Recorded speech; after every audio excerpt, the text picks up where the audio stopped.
இல்லை என்று சொல்லும் மனம் இல்லாதவன், ஈடு இணை இல்லாத கருணை உள்ளவன், இன்னல் பட்டு எழும் குரலை கேட்கின்றவன், எண்ணங்களை இதயங்களை பார்க்கின்றவன். இறைவனிடம் கையேந்துங்கள், அவன் இல்லை என்று சொல்லுவதில்லை.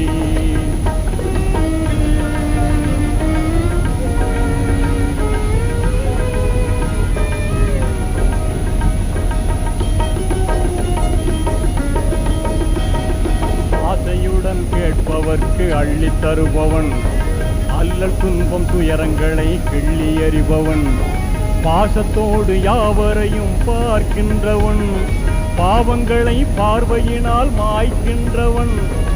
அல்லல் படும் மாந்தர்களே அயராதீர்கள், அல்லாவின் பேரருளை நம்பி நில்லுங்கள்.